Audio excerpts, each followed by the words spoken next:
वो काकोरी कांड जब हिल गई थी गोरों की सरकार। 3 शहर, 3 जेलें और 3 फंदे। मांगने से नहीं, लड़ने से मिलेगी स्वतंत्रता। बलिदान दिवस पर शहीद क्रांतिकारियों की शहादत की कहानी। जुबाने हाल से अशफाक की तुरबत ये कहती है, मुहिब्बाने वतन ने क्यों हमें दिल से भुलाया है।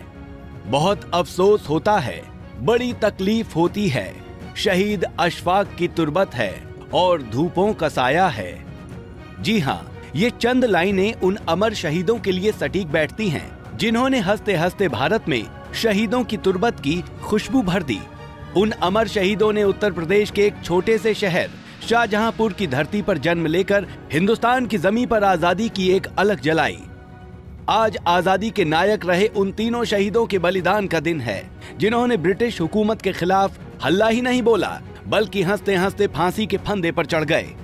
ये आजादी के नायक कोई और नहीं बल्कि राम प्रसाद बिस्मिल, अशफाक उल्लाह खां और रोशन सिंह थे। आज ही की वो मनहूस तारीख थी जब ब्रिटिश सरकार ने आजादी के इन तीनों नायकों को फांसी पर चढ़ा दिया था। आखिर बिस्मिल, अशफाक और रोशन सिंह को फांसी क्यों दी गई थी? तीनों शहीदों का काकोरी कांड से क्या कनेक्शन था?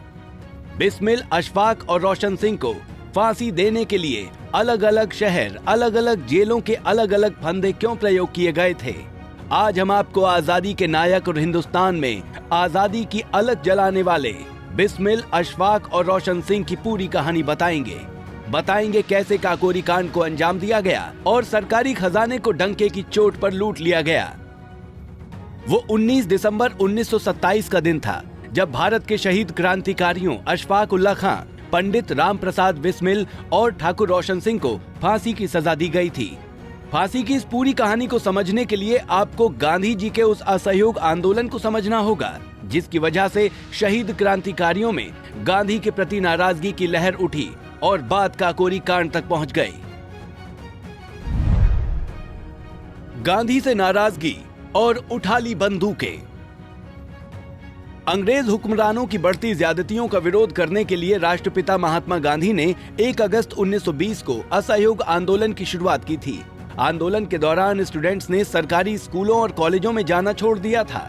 वकीलों ने अदालत में जाने से इनकार कर दिया था। गांव से लेकर शहर तक गांधी जी के असहयोग आंदोलन का असर व्यापक स्तर पर दिखने लगा था।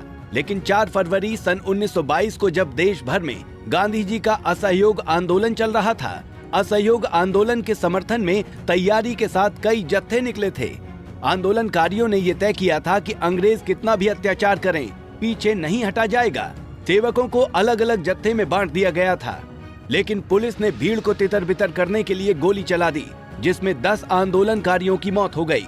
गुस्साई भीड़ ने पुलिस थाने पर धावा बोल दिया और थाने में आग लगा दी, जिसमें दर्जनों पुलिस कर्मियों की जलकर मौत हो गई। जिसके बाद साल 1922 में चोरी चोरा कांड के बाद गांधी जी ने असहयोग आंदोलन वापस लेने का फैसला किया, तो कई युवाओं को उनके इस कदम से निराशा हुई।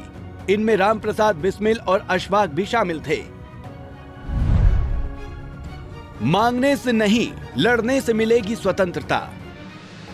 गांधी से मोहभंग होने के बाद युवा क्रांतिकारी हिंदुस्तान रिपब्लिकन एसोसिएशन पार्टी में शामिल हो गए।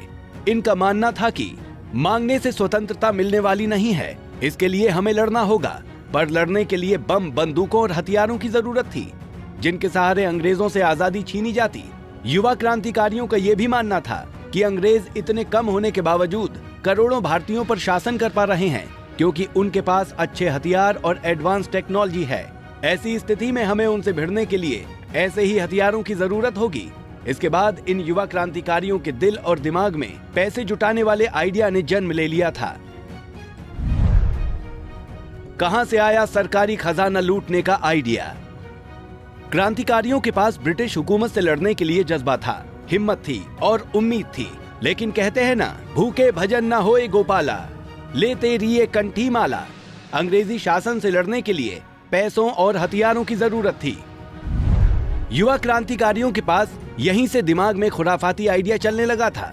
ये बात क्रांतिकारियों के दिमाग में चल रही थी कि एक रोज राम प्रसाद बिस्मिल ने शाहजहांपुर से लखनऊ की ओर सफर के दौरान ध्यान दिया कि स्टेशन मास्टर पैसों का थैला गार्ड को देता है, जिसे वो ले जाकर लखनऊ के स्टेशन सुपरिटेंडेंट को देता है। फिर क्या था, बिस्मिल ने तय किया कि इस पैसे को हर हाल में लूटना है।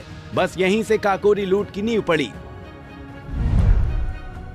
काकोरी का किस्सा भगत सिंह की जुबानी। 9 अगस्त 1925 को काकोरी में जो हुआ वो देश की आजादी का वो कांड है जिसे सुनकर हर कोई सहम उठता है। ये कोई मामूली लूट नहीं थी, बल्कि अंग्रेजी हुकूमत को हिला देने वाला लूट कांड था। इस घटना के ऊपर शहीद आजम भगत सिंह ने काफी विस्तार से लिखा है। उन दिनों छपने वाली पंजाबी पत्रिका कीर्ति में भगत सिंह काकोरी के वीरों से परिचय नाम से लेख में लिखते हैं, 9 अगस्त 1925 को काकोरी स्टेशन से एक ट्रेन चली। ये करीब लखनऊ से 8 मील की दूरी पर था। ट्रेन चलने के कुछ ही देर बाद उसमें बैठे 3 नौजवानों ने गाड़ी रोक दी।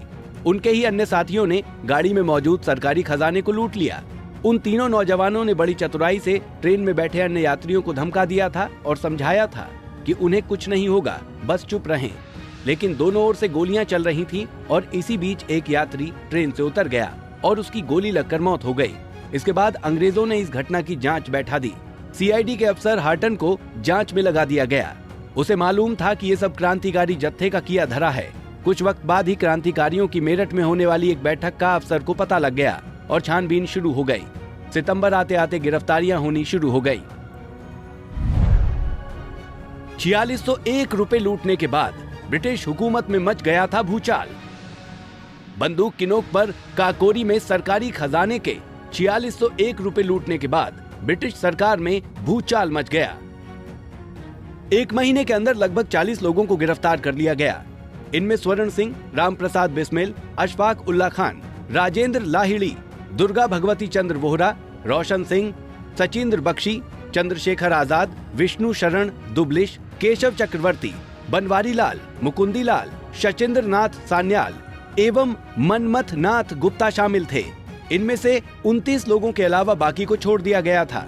29 लोगों के खिलाफ स्पेशल मजिस्ट्रेट की अदालत में मुकदमा चला और 6 अप्रैल 1927 को आखिरी फैसला सुनाया गया, जिसमें राम प्रसाद बिस्मिल, अशफाक उल्ला खान, राजेंद्र लाहिड़ी, ठाकुर रोशन सिंह को फांसी की सजा सुनाई गई।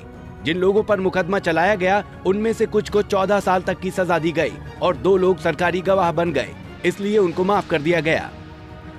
हालांकि चंद्रशेखर आजाद किसी तरह फरार होने में कामयाब हो गए थे, लेकिन बाद में एक एनकाउंटर में वो भी शहीद हो गए। 3 शहर, 3 जेलें और 3 फंदे।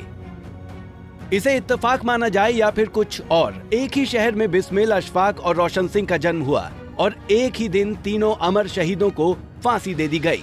बस कुछ अलग था तो फांसी का फंदा, शहर और जेल।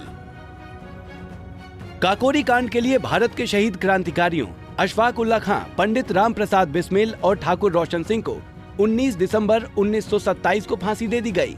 तीनों को फांसी की सजा एक ही तारीख पर दी गई थी, लेकिन फांसी के लिए 3 अलग अलग जेलें चुनी गई थी।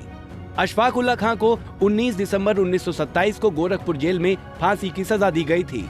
पंडित राम प्रसाद बिस्मिल को फैजाबाद जेल में फांसी की सजा दी गई थी। ठाकुर रोशन सिंह को इलाहाबाद जेल में फांसी दी गई थी।